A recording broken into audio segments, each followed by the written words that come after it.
Hello everyone, नमस्कार।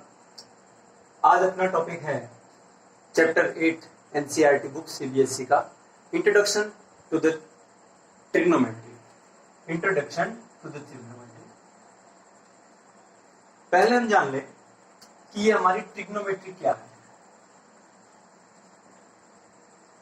Trigonometry जो word है ट्राइगोनोमेट्री, 3 वर्ड से मिलकर बना है।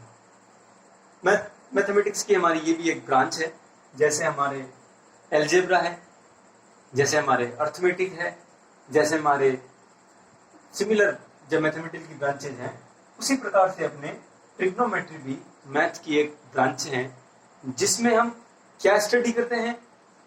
ट्राइगोनोमेट्री। ट्राई मतलब 3, गोनो का मतलब होता है भुजाएं या साइड, और मेट्री का मतलब होता है मेजरमेंट या उसको मापन करना, उसको नापना। यानी कि 3 साइड्स वाली जो शेप है, जो कि हमारी क्या होती है? ट्राइंगल होती है। इसका मतलब इस किसी ट्राइंगल के साइड्स और उसके एंगल के बीच का रिलेशन निकालना, उनके बीच में रिलेशन एस्टेब्लिश करना, उनको मेजर करना, ये सारा जो जिसमें भी होता है वो हमारी मैथमेटिक्स की जो ब्रांच है वो कहलाती है ट्रिग्नोमेट्री। उसके बाद हम जानते हैं कि हमारे जो एक ट्राइंगल होता है उसके 6 एलिमेंट्स होते हैं, 3 उसकी साइड्स होती है और 3 ही उसके एंगल होते हैं। हमारे इस चैप्टर में जो इंपॉर्टेंट बात है वो ये है कि हमारा जो ट्राइंगल होगा वो एक राइट एंगल ट्राइंगल होगा। अब राइट एंगल ट्राइंगल में we know that if this is a triangle, I call this name ABC. B is the right angle, it means 90 degrees here, and both these two angles are acute angle. ये दोनों angle कैसे हैं? Acute है। तो हमारा ये जो trigonometry है, ये इसमें जो भी मेजरमेंट अपन करेंगे, हम साइड्स का रेशियो निकालेंगे, तो वो किसके अकॉर्डिंग होगा? वो एक फिक्स एक्यूट एंगल के अकॉर्डिंग होगा। वो फिक्स एक एक्यूट एंगल पे होगा, और वो जो एक्यूट एंगल होगा उसके करस्पॉन्डिंग अपने को साइड का रेशियो निकालना है। जैसे कि राइट एंगल के अपोजिट जो longest side of the triangle, longest side of the right angle triangle, उसको हम क्या कहते हैं? हाइपोटेनियस कहते हैं। एक्यूट एंगल के अपोजिट जो साइड होती है उसे हम परपेंडिकुलर कहते हैं, और ये लास्ट जो बचा है उसको हम बेस कहते हैं। ये हमारे राइट एंगल ट्राइंगल की तीनों साइड है। Opposite to the 90 degree, the longest side of the right angle triangle is called hypotenuse. Opposite to the acute angle, this is perpendicular of the right angle triangle, and the last and third one is base. अब हम अगर इन side का ratio लें, इन side का अगर हम ratio लें, जैसे मैंने के ले लिया परपेंडिकुलर अपॉन हाइपोटेनियस, अब क्या होगा? ये दो साइड का रेशियो है, परपेंडिकुलर अपॉन हाइपोटेनियस। ये दोनों क्या है? साइड का रेशियो। तो इसको हम नाम देंगे साइन सी। सी इसलिए लिखा मैंने क्योंकि हमारा जो परपेंडिकुलर और बेस का जो हमने डिटरमाइन किया वो हमने किसके अकॉर्डिंग लिया? हमने एक एक्यूट एंगल सी को मानते हुए लिया था। इसलिए हमारा जो एक्यूट एंगल है वो क्या है? सी है, और ये दो साइड का रेशियो है, ये क्या कहलाता है? साइन सी। तो साइन सी क्या है? साइन सी को अपन कहते हैं ट्रिग्नोमेट्रिक रेशियो। Trigonometric ratio. तो यहां से आपको एक डेफिनेशन निकल के आएगी, वो आपको पता होनी चाहिए। Then what is trigonometric ratio? तो आप कह सकते हैं in a right triangle triangle the ratio of the side perpendicular and hypotenuse according to the acute angle C. This is the trigonometric ratio sin C. और अगर मैं all over trigonometric ratio की बात करूं तो आप कह सकते हैं कोई दो साइड का जो रेशियो वो भी किसे एक फिक्स एक्यूट एंगल के करस्पॉन्डिंग हम अगर लें तो वो साइड का रेशियो क्या कहलाता है, ट्रिग्नोमेट्रिक रेशियो। अब अगर मैंने परपेंडिकुलर हाइपोटेन्यूज ले लिया तो वो साइन सी बन जाएगा। अगर मैंने बेस अपॉन हाइपोटेन्यूज ले लिया तो वो आपका कॉस सी बन जाएगा। अगर मैंने परपेंडिकुलर अपॉन बेस ले लिया तो ये आपका tan सी बन जाएगा। दीज आर ट्रिग्नोमेट्रिक रेशियोज जो कि हमारे साइड का रेशियो होते हैं और वो भी एक्यूट एंगल सी के। अब क्या फर्क पड़ता है अगर हम इस एक्यूट एंगल को चेंज कर दें, तो इसका जो सेकंड केस है वो आपको यहाँ पे समझना जरूरी है। चलिए, अभी हमने 3 इनके साइड का रेशियो निकाला। जब फोर्थ रेशियो जो होता है वो अपोजिट ऑफ साइन, उसको हम कहते हैं हाइपोटेनियस अपॉन परपेंडिकुलर, वो कहलाता है कोसेक, और थीटा हमारा सी है।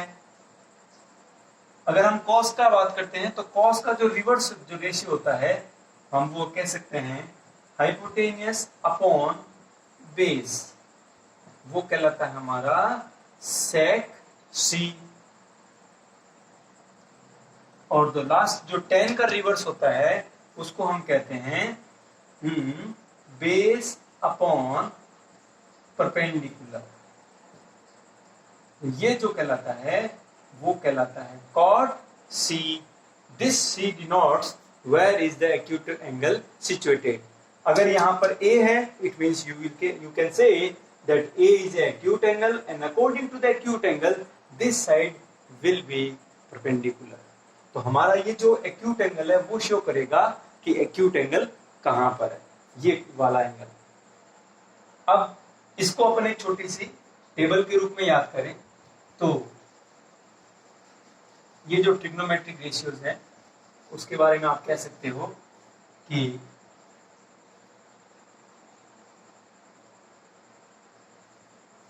Perpendicular base, perpendicular hypotenuse and base. यहां हम लिखेंगे sine theta. It means you can say sine theta is equal to perpendicular upon hypotenuse, और साइन थीटा का जो रिवर्स होता है, रिवर्स रेशियो ट्रिग्नोमेट्रिक रेशियो होता है, उसे हम कहते हैं cosec theta. Similarly cos theta it is a trigonometric ratio, और किन दो साइड का रेशियो होता है, then you can say base upon hypotenuse equals to cos theta and reverse of the cos theta is equals to sec theta. Similarly हमारा tan theta क्या होता है, परपेंडिकुलर अपॉन बेस, और अगर मैं इसको रिवर्स करूं, बेस अपॉन परपेंडिकुलर बात करूं तो वो tan का रिवर्स क्या होता है, cot थीटा। अब यहाँ पे एक बात बता दूं मैं, व्हाट इज थीटा?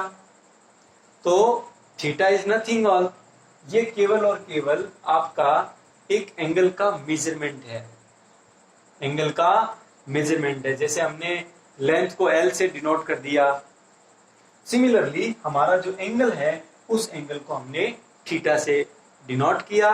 थीटा का वैल्यू जो है वो 0 डिग्री हो सकता है, थीटा की वैल्यू है वो 45 डिग्री हो सकती है, थीटा की वैल्यू हमारी 90 डिग्री हो सकती है। तो ये सब सारे क्या हैं, ये एंगल्स हैं, और इन एंगल्स को हमने रिप्रेजेंट करने के लिए एक छोटा सा सिंबल दे दिया, उसी को हम कहते हैं थीटा। तो ये टेबल बहुत अच्छे से आपको याद हो गई होगी, समझ में आ गई होगी कि ये हमारे सारे ट्रिग्नोमेट्रिक रेशियोज हैं। और साइन थीटा क्या होता है, perpendicular upon hypotenuse. Cos theta क्या होता है, base upon hypotenuse. Tan theta क्या होता है, परपेंडिकुलर अपॉन बेस, और इसका जो रिवर्स है वो हमारे कोसेक, सेक और कोट थीटा हो जाएंगे। अब हम एक एग्जांपल और लेंगे जिसमें अगर हमारा एक्यूट एंगल सी पर ना हो, एक्यूट एंगल अगर मैं ए को कह दूं तो उसका क्या इफेक्ट होगा। तो हमारा ध्यान दें, हाइपोटेनस जो है वो 90 डिग्री यानी कि राइट एंगल के अपोजिट, या यूं कहूं longest side of the right angle triangle is called hypotenuse. तो ये तो जगह फिक्स है इसकी। अब बचा कौन सा? परपेंडिकुलर और बेस।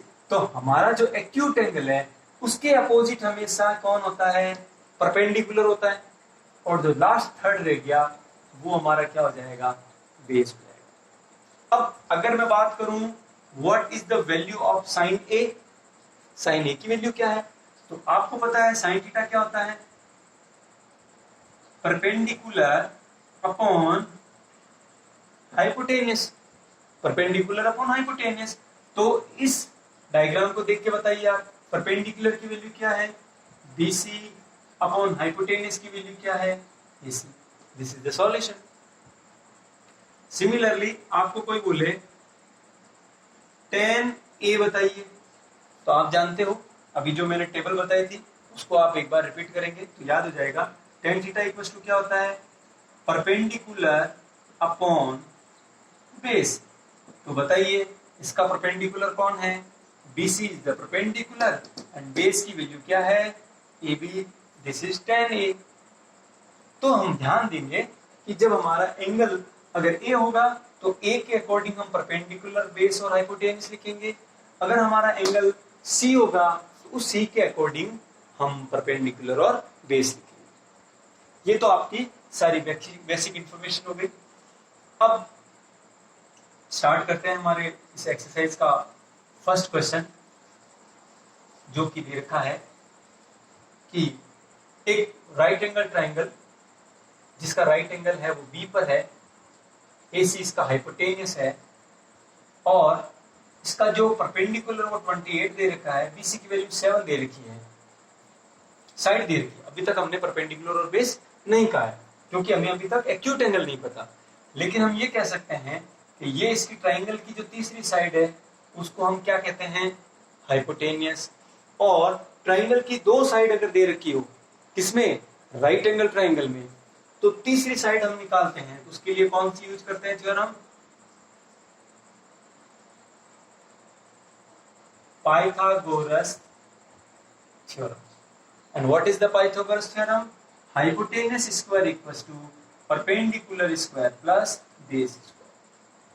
तो ये थ्योरम कब लगती है? जब हमारा एंगल बी 90 डिग्री, या मैं ये कहूं कि हमारा जो ट्राइंगल है वो क्या होगा? राइट एंगल ट्राइंगल होगा। राइट एंगल ट्राइंगल में हम हाइपोटेनियस पाइथागोरस थ्योरम आप अप्लाई कर सकते हैं।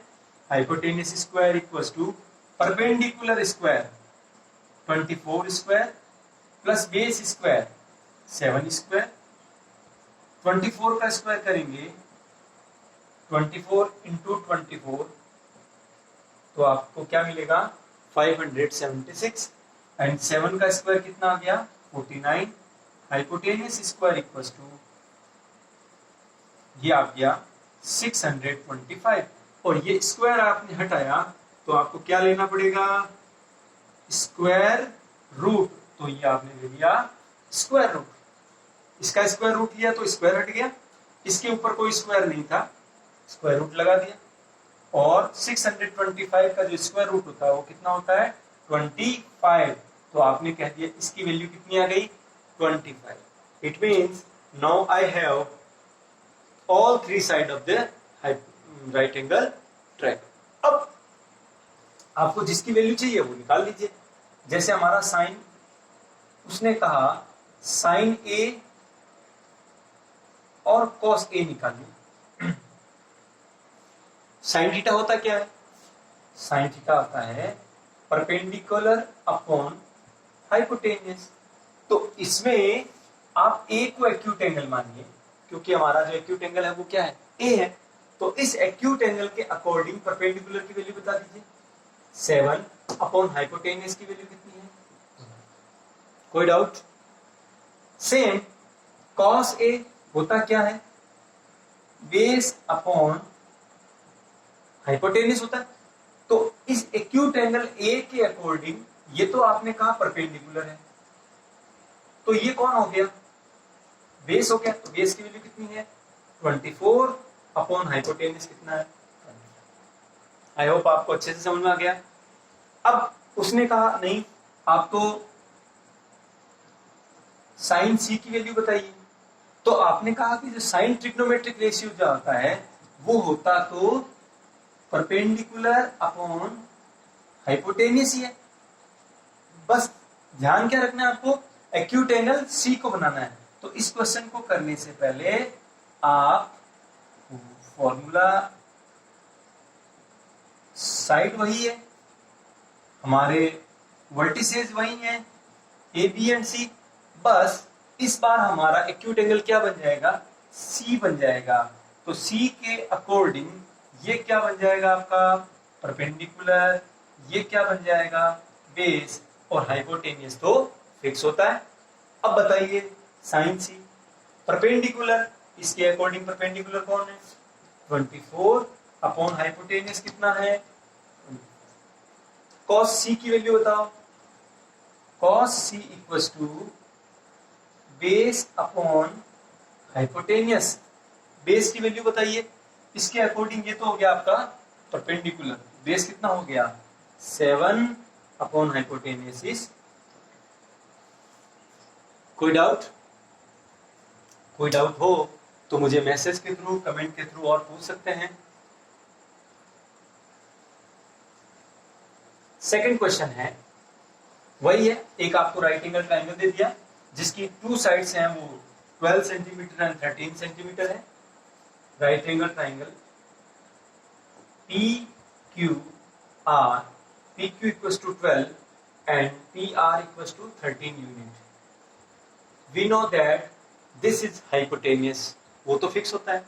इन दोनों के बारे में हमने अभी कुछ नहीं कहा, but I know that in दो साइड देने के बाद हमारा, अगर मैं इसको एक्यूट एंगल मानूं ई को, तो बताइए ये क्या होगा, होगा कि नहीं होगा, परपेंडिकुलर होगा। तो हाइपोटेनियस, परपेंडिकुलर और बेस, यानी कि इन, ये सिंबल होता है राइट एंगल ट्रायंगल। ट्रायंगल का नाम बता दीजिए, right angle triangle a P Q and R. Triangle की दो साइड दे रखी हो तो तीसरी साइड निकालना है, कौन सा थ्योरम यूज करेंगे, using Pythagoras theorem, Pythagorean theorem लगाएंगे। तो पाइथागोरस थ्योरम क्या कहती है, hypotenuse square equals to perpendicular square plus base square. Okay, hypotenuse की वैल्यू 13 स्क्वायर, परपेंडिकुलर, इसके अकॉर्डिंग परपेंडिकुलर हमें नहीं पता, Q R square, and base की वैल्यू कितनी दे रखी है 12 का स्क्वायर। यहां तक आई होप कोई दिक्कत नहीं है। 13 का square 169, Q R square plus 12 का स्क्वायर, 12 इंटू 12 इक्वल्स टू 144। 144 को ट्रांसपोज कर दीजिए क्योंकि आपको किसकी वैल्यू निकालनी है, क्यू आर का स्क्वायर। तो ये 169, ये 144 इधर आया तो क्या हो गया, माइनस हो गया, इनका सब्ट्रैक्शन कीजिए। 9 minus 4 equals to 5, 6 minus 4 equals to 2 and 1 minus 1 equals to 0 equals to Q R square. आपको स्क्वायर हटाना है तो taking square root both the side, square root both the side. तो इधर 25 का स्क्वायर रूट क्या हो जाएगा 5, और इधर क्या हो गया आपका क्यू आर। इसका मतलब इस क्यू आर की वैल्यू मैंने कितने यूनिट निकाल ली 5। अब यहाँ पे 13 सेंटीमीटर नहीं दे रखा था तो मैंने इसको यूनिट कह दिया। जब आपको मेजर्स नहीं दिया हुआ हो, we can say 13 unit, 12 unit and 5। अब हमारे पास तीनों साइड आ गई, तो प्रूफ वैल्यू निकालनी है अपने को tan p minus cot r, यानी कि आपको सबसे पहले तो tan p निकालना होगा, फिर cot r निकालना होगा, उसके बाद हम इनको सबट्रैक्ट करेंगे। चलिए, तो इस p को एक्यूट मानते हुए tan थीटा की वैल्यू क्या है बताओ। अगर हमारा p एक्यूट एंगल हो तो tan थीटा होता है परपेंडिकुलर अपॉन बेस, तो परपेंडिकुलर, तो वैल्यू किसकी निकालनी है आपकी, tan p की, tan p की निकालनी है। तो बताइए इस p के अकॉर्डिंग परपेंडिकुलर की वैल्यू कितनी है, 5 अपॉन बेस की वैल्यू कितनी है, 12।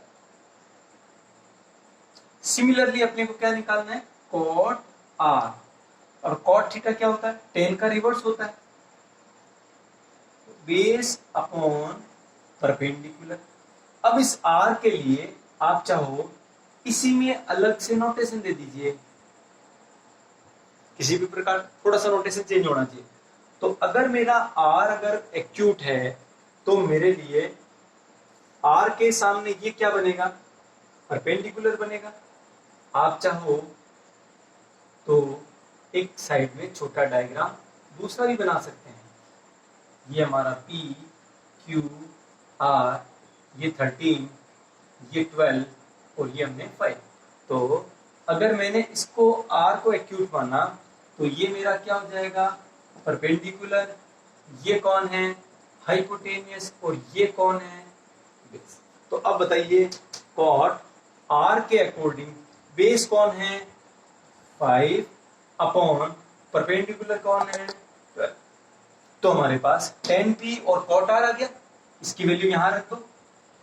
तो tan p minus cot r की वैल्यू निकालनी है, tan p की वैल्यू भी 5/12 और cot r की वैल्यू भी 5/12। दोनों इक्वल हो, दोनों माइनस हो रहे हैं, तो आंसर आ जाएगा 0। Thank you.